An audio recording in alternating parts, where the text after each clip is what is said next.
Hello and welcome once again to another episode of 177 Nations of Tasmania podcast. My guest for this episode is Florian. Florian grew up in a small village in the Tirol in Western Austria. Now, Tirol is an alpine region of exceptional beauty, but where the traditional farming lifestyle and the things that go with it are slowly fading away. Typically, people from the region, perhaps understandably, don't tend to stray far from home, and so it was a truly big deal when Florian told his parents he was going to Australia for 2 years of professional and personal development. As it turned out, that 2 years ended up getting extended and is now around 20 years. And it was really when Florian came to Tasmania after a stint in South Australia that he felt he truly found somewhere he could make a new home. We also talk about how living so far from his homeland has made Florian value some of the traditional aspects of Austrian culture more, and also, perhaps counterintuitively, led to strengthened bonds with family members.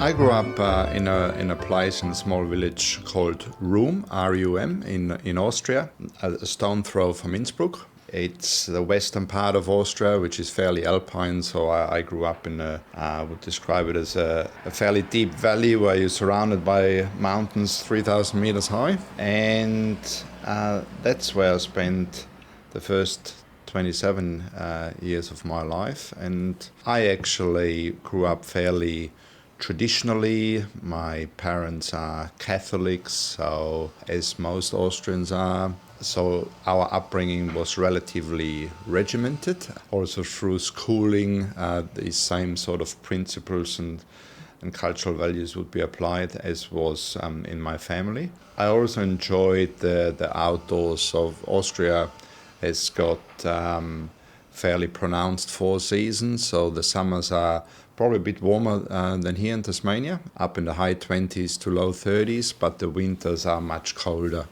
It's not uncommon to have -8, -10 degrees in part, and usually a fair bit of snow, and certainly up in the mountains there's snow cover for a very large part of the year on the glaciers all year round. So I grew up, a way of getting around when we were 4 or 5 years old was on our bicycles and BMXs and being out and about and crawling on trees and skiing in winter and sledging and all of that. So I really, really enjoyed that aspect of my upbringing to enjoy the elements, and that's in a way how I still today sort of re-energize and charge my batteries being outdoors. And I find a lot of that in Tasmania, being actually quite similar in terms of the opportunities it provides. So throughout my upbringing, the family lived in a radius, or the closer family with my parents and the uncles and nephews, I would say in a radius of probably 50, 60 kilometers, that was all.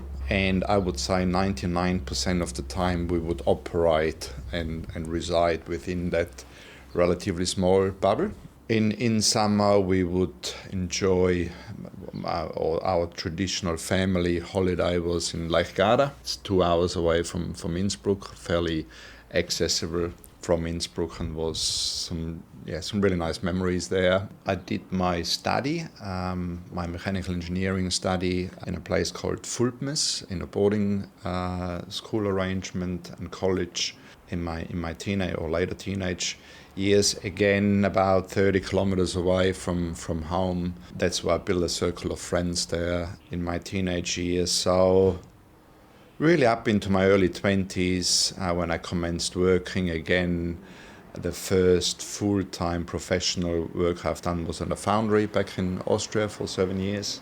That was again just a stone throw away from home, maybe 3 or 4 kilometers. So I would, for the early part when I didn't have a motor vehicle, ride my bicycle there, or in winter catch the bus. That was sort of my comfort zone. And I at that point had no desire or aspiration to leave Tirol, which is the home state in Austria, or the country of Austria, despite Italy and Germany and Switzerland being so close, I had no aspiration to move to a different country. And in saying that they all speak German as well, it would have been fairly easily professionally.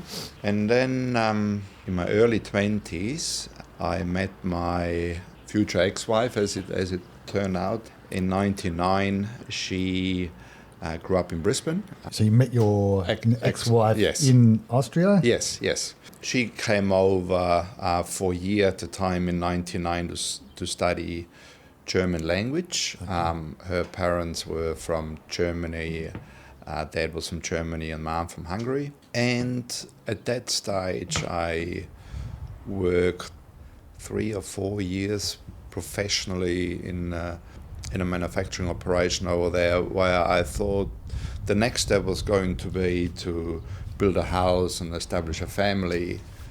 And whilst I've enjoyed and felt safe in that bubble I grew up in, I was somehow frightened in a way that it will always going to be my experience and my level of exposure to the rest of the world. So that there was this point where I got to know my partner at the time, Christina, that I saw it as an opportunity with her to perhaps come to Australia only as a sort of professional experience for a couple of years, but it's something I thought I really wanted to do for me personally.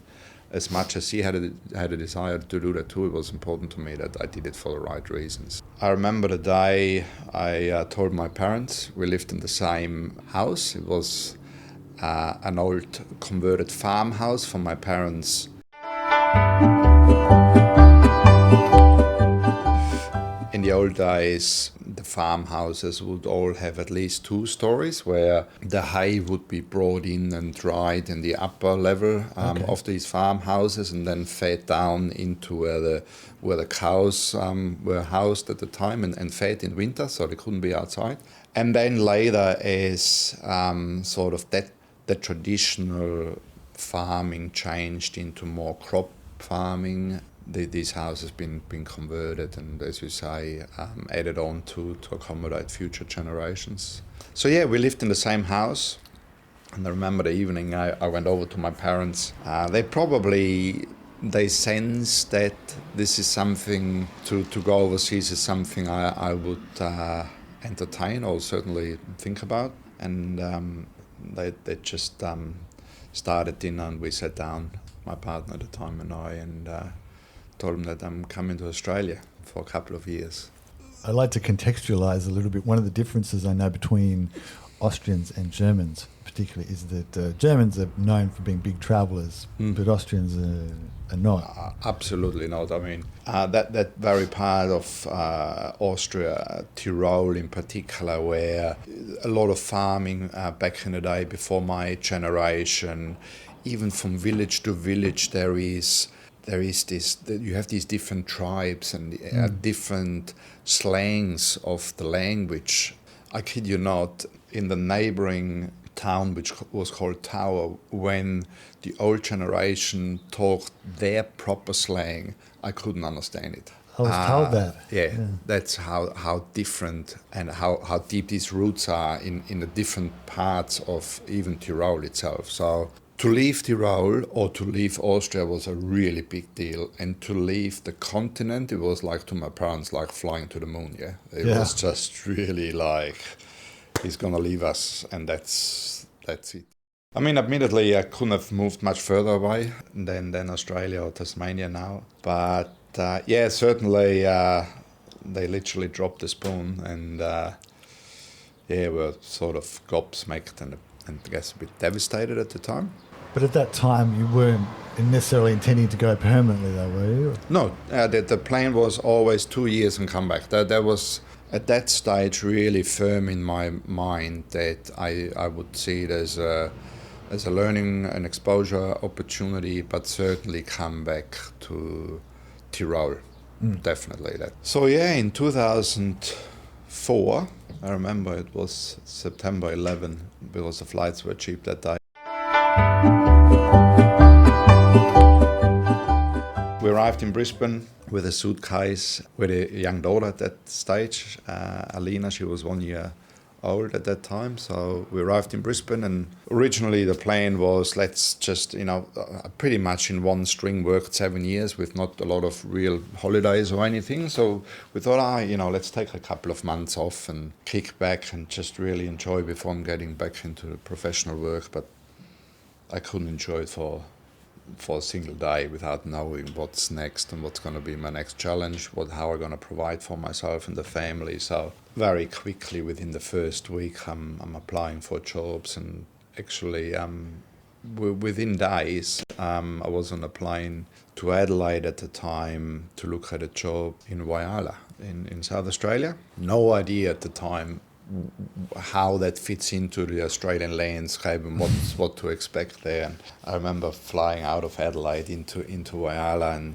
it's as you leave Adelaide and the Adelaide Hills, it's getting fairly dry and deserted, and then there was this little town on the coast where we sort of flew down into, and that was definitely an eye-opener to just get out of the plane there. I've not ever been in my life anywhere close to being so remote from the next town, so far away. And it couldn't be a more contrasting place to Austria, really, could it? 100%. It was flat, it was blue sky like today, every day. At first I was really, this is amazing, you don't need to look at the weather forecast, because in Austria, a little bit like here, it's like, enjoying the outdoors. What are we doing on the weekend? Let's have a look at what the weather forecast is. Maybe windy, or maybe raining, or maybe, so you I always, and still do, like to have a plan, sort of what to do on the weekend. But it was just always blue sky and warm, and that was really enjoyable at first, but I was looking forward to the day months later when there was a day of rain. I remember, and no mountains, no forests, no freshwater lakes as such. So I did 2 years there. And what kind of work were you doing there? Yeah, so again, manufacturing, that's what I sort of grew up with, and that's how I applied my mechanical engineering knowledge and experience. So it was gas manufacturing at the time for the steelworks in Whyalla to produce mainly oxygen and nitrogen, but also up in Olympic Dam for BHP. So I traveled to Olympic Dam as well. And again, driving 4 hours through the outback, that was just, incredible experience. So the plan was still 2 years. Even at the time in South Australia, we're still on the horizon, so that we would go back to Austria. And then it was my initiative where I said, you know what, before we go back, I would love to do a stint somewhere where the surrounds is a little bit more like home. Not that I was homesick or was looking to replicate my time here as such, but I just, growing up in Austria and amongst the mountains and lakes and forests, I did miss that, I have to say, and I just was looking for having access to something similar. So after a bit of research, for me it was either Tasmania or New Zealand. And I almost ended up in New Zealand with my prior employer in the gas manufacturing field. I applied for a supervisor job actually here on the northwest coast of Tasmania at a cement manufacturing plant. And I wasn't sure about cement manufacturing, and I thought I'm not sure about that kind of manufacturing, if that's sort of really up my alley. And anyhow, they invited us, me and my wife at the time, to come to Tasmania, spend a couple of days and come to the site and meet the people there. And I remember flying from Melbourne to to Launceston actually, as it was. And it was a beautiful spring day in September, I believe it was, and blue sky, lush green paddocks, and it just looked beautiful, even coming over Bass Strait, and you could see Mount Roland from the distance. And I said to my wife at the time, sitting on the plane, I said, that's where we're going. I've made up my mind when I saw actually the island. And then we drove to Railton, as it was, where the cement manufacturing plant was, and met the people there. And they've gone to some great extent to, even at the start, they put a sort of morning tea on. And I mean, I applied for a production supervisor job there, and it sort of, but the effort they went to make us feel welcome from the very start was just really overwhelming, and felt valued there from even that this was the first interview really in person. And one of the old supervisors who runs a farm in Sheffield, he showed me around the plant, and very experienced guy, has been there all of his life. His son is working at the works as well, and he showed me around, and what I could see was just the passion of these guys working at that site. And I could see that also in terms of the housekeeping. I just got this sense of everyone who worked there actually cared about that place. So it wasn't a difficult decision, despite that it was a new sort of discipline for me to make that change, and end up spending 7 years in Railton, and had a great opportunity to progress my career there. And we lived in Port Sorel, acquired our family home there, and it was a really nice next chapter. And it was at that time in 2006, that was when I first came to Hobart. And I remember coming over Bridgewater Bridge and seeing Mount Wellington with a bit of snow on top. Mm-hmm. And from that particular angle, it looked like a mountain in Austria called Picturesque, which is a bit sort of round on top and sometimes got this snow cover up top. And that very mountain, coming either from western parts of Austria or from the south, from Italy, that was the first significant landscape, you could say, which signified I'm coming back home. And when I saw that here, that was the first time I've been in Australia at that point for over 2 years, where I felt that feeling again about this is home. When I then spent 2-3 days here and really got to experience a little bit the character of the city and the waterfront and the old buildings and all of that. I just, back then, I recall it, I had this feeling within me, I'm gonna live here one day. Mm-hmm. That was in 2006, and it was 10 years later where I then made that choice to come back to Hobart. But and now it's really, to me, I think for the first time in 20 years, and we just finished building this house last year, and we're here for 12 months later in the month. And to me, for the first time, it actually really feels like this is my new home. So that's sort of been the journey to Tasmania.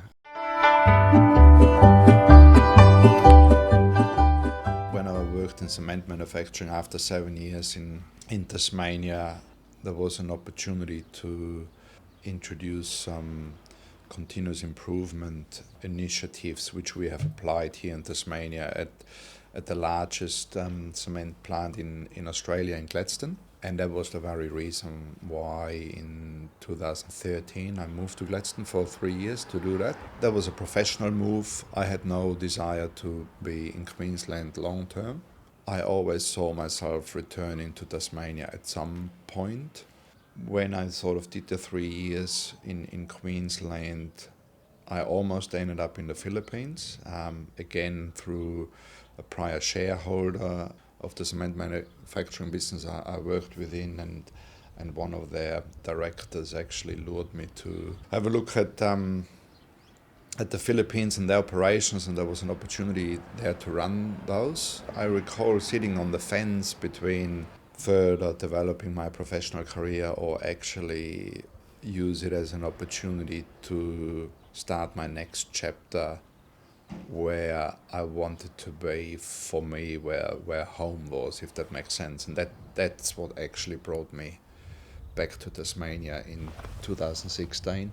So after 10 years in that career, I resigned and then came back to Tasmania, which was a big call, almost similarly significant as leaving Austria at the time for me, to leave a good career trajectory behind and come back here. But it's been the right choice, I can now say. It's been fantastic, really, coming back in 16 to Hobart and make it my home. I guess the main driver was my kids from my prior marriage.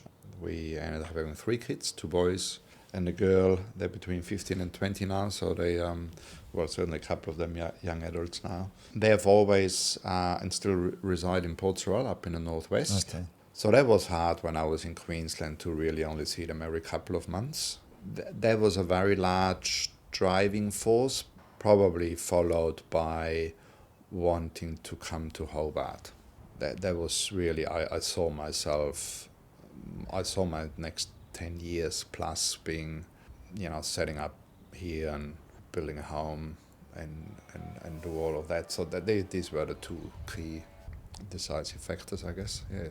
And was the appeal of Hobart, was it just an emotional one, or the fact that it reminded you of Austria, or were there sort of practical reasons or things that appealed to you about Hobart? It's got so much going for it in my mind, and I was just really a bit confused and disappointed at first when I first came back here and I'm starting to talk to Hobartians, and I told them the story why I made the choice to come here, and this is where I want to build the next chapter of my life. And people go, why Hobart? Why not anywhere else? You have been in all of these places. Why Hobart? And I go, why not Hobart? To me, really, even in an international sense, and having grown up in Austria and having been in beautiful parts of Europe, northern Italy, and a lot in Switzerland and Germany, I wouldn't be anywhere else. And that is for a raft of reasons. Firstly, I feel it's safe. The community, the government, not just in Tasmania but in Australia, but specifically in Tasmania, takes care about the environment and sustainability. The 4 seasons is always something I have enjoyed and enjoy here. The ability to enjoy the city life with the restaurants and coffee shops and etc. You mentioned earlier about your parents when you left, feeling like you were going to the moon. How easy has it been to sort of keep those, especially family connections with Austria? It's been really interesting because our relationship and the quality of the relationship most definitely grew stronger and stronger in the time I've been abroad. I would talk to my parents, specifically Mum, I guess in average every fortnight. We would talk sometimes for 20 minutes, sometimes for 1.5 hours, but the conversations have got much more meaning and substance compared to if I was just next door over there, where it's just small talk, where it just take for granted to see each other. I would probably see them back there less frequent and talk to them less frequent than I do now here, I would think. So that relationship, even with my sisters, I would say, has really grown stronger ever since. My parents, who actually here with me now, and they've been here for Christmas and will be here for another 4 weeks. They're here for the 4th time, and even for them it's been a great opportunity, even if it's only for visits or for a holiday, but experience this part of the world, and I've seen other parts of Australia as well as part of their visit. So now, having been here a bit, do they now appreciate your decision more and understand why you're here? 100%. The first 1 or 2 visits when I perhaps wasn't as settled either, they would never say, is this the right choice you have made? But I did feel it wasn't as approved, in one of a better term than it is now. Now definitely, and I recall it would only be 4 or 5 years ago when I returned on one of my Austria home trips, when I returned to Hobart and I said I'm going back home, and Mom could tell that I really meant that. And that's that and other experiences really now makes them appreciate why I've made that choice, and when they are here they can really see that that's the right place for me at this point in my life. Within months of being here, I met my new partner and now fiance, and we've built this home together, and she herself comes from or certainly her grandparents from a European background, from Dutch and Maltese. Again, I think these deep ingrained values from those countries, I guess makes it easier in part to understand why we are a certain way, or some of the traits, etc. And it's more familiar, I guess. And that again, now that we've got a new family, a blended family, I guess all of those aspects together make it. My family, my parents really appreciate that. That's what we have, I guess, created.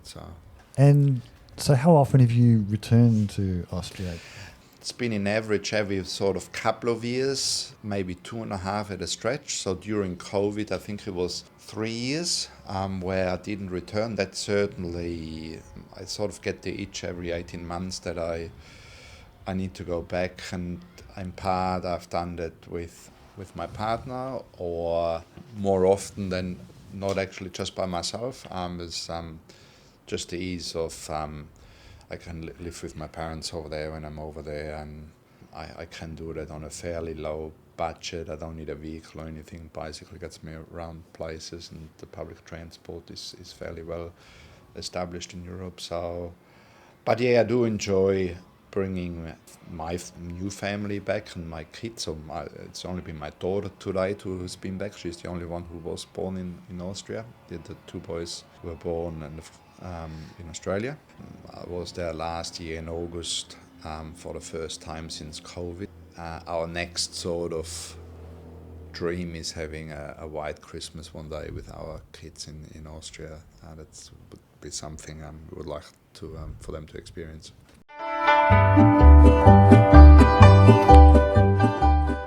But in terms of the the people that you used to know in your village, has that changed? Are there still the same people around? Yeah, no, it definitely has changed. So back when I grew up in that generation, the common thing to do was build your family home down the road from your mom and dad, when land was still accessible, and that was sort of the generation before mine. Now it's becoming more scarce and expensive also, or even to build a single family home. It's all now townhouses, etc. And with the opportunities across Europe, I found that a lot of the guys I grew up in that village, a friend of mine, he moved to Salzburg for many years and is now in Switzerland. He's actually coming to visit us next week here with his partner, and I just felt that the people I went to school with, they sort of, certainly not internationally, but certainly within Europe, have sort of branched out and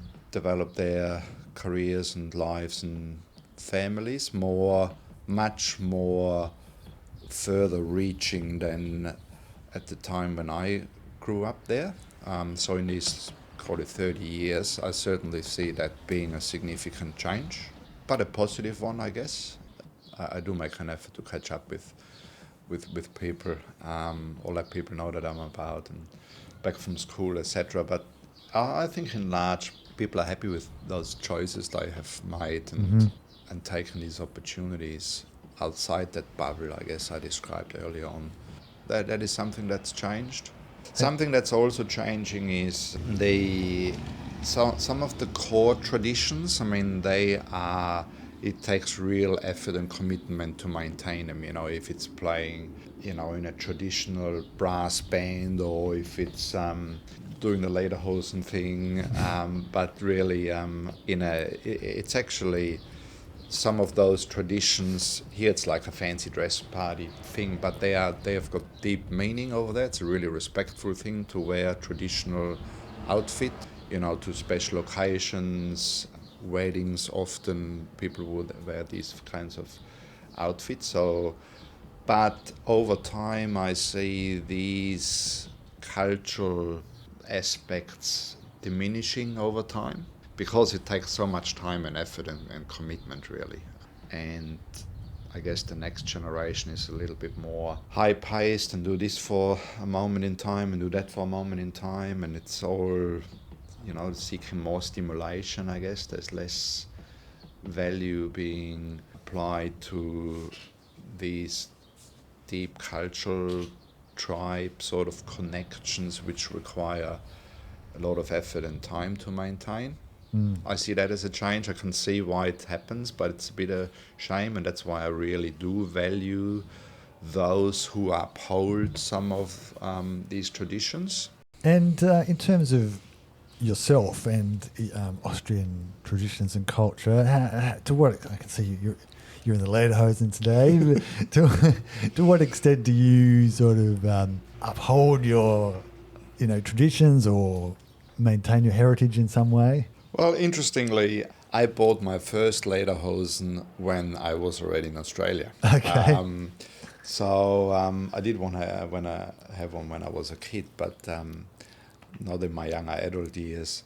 But in a way, since I came overseas, I value those traditions more than I have when I was there. Yeah. And I really associate myself with those traditions more than I have.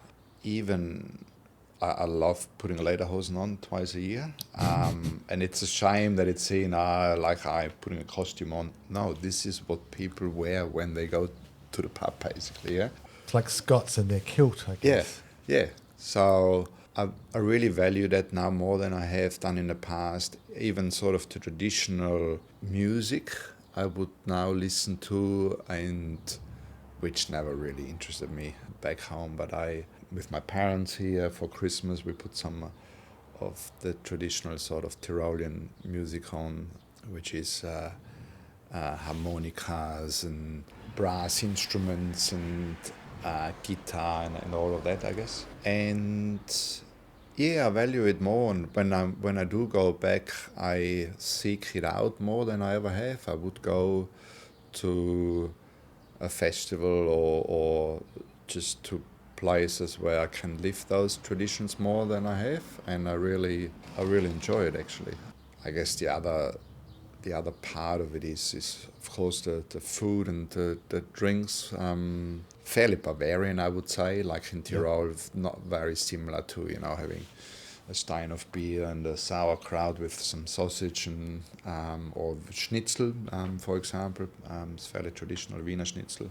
I do enjoy that from time to time. It's not necessarily something I would cook here every other week. From what I understand, in many European countries where there's sort of traditional rural culture or farming culture, that farms are passed on from generation to generation, but now that's becoming harder and harder. That's exactly right. And I mean, my grandparents, they both ran farms, and they would have had half a dozen of pigs and some chooks and a couple of horses to haul the cart around to get the crop in and all of that. But that was really just to sustain the family. And my parents didn't carry that forward. They had their own sort of, mom is a nurse, and dad actually in his early part of his career was a chimney sweeper. Okay. A fairly Austrian traditional profession. And then has been a technician in a hospital for the later part of his career. And for many families, and that's how a lot of farms ended up being discontinued, because it wasn't no longer sustainable or economically viable to just do it for the family. And then you had two options: either to go large scale, requiring a lot of capital investment, like really go large scale,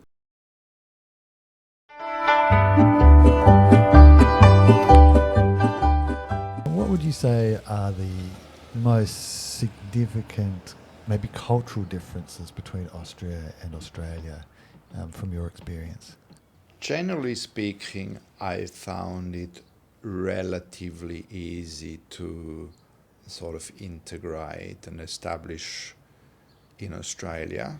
What I definitely would say is a cultural difference, and I notice it not just me personally, but working professionally with people with a German background, for example, that I think what Germany and Austria have got in common, and Dutch probably perhaps as well, is that we are straight to the point. We say what we think, and I did notice, and I had to sort of, over time you moderate your way you go about articulating certain things, but the Australian community is not used to that sort of straightness or abruptness and takes it personal. That is definitely a difference. And the other thing which is a difference is that even in a professional environment, people call you mate, and everyone is mates, but not always everyone is mates.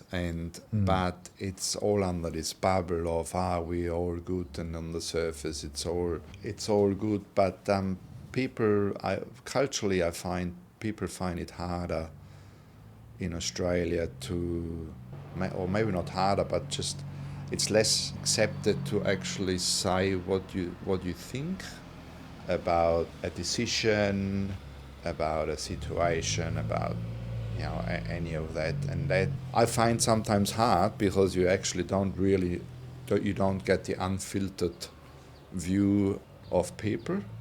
And in saying that, in moderating, when I talk to my tribe or even Germans, I can be straight to the point, and I know they won't take it personal, but they know exactly what I mean or the point I want to make. When I do moderate that in Australia, it's difficult sometimes, because the message can be left being ambiguous or not clear for that reason. So I still find that today a balancing act between being as abrupt and to the point as I grew up with, and moderating my communication style. Yeah. That I would describe the.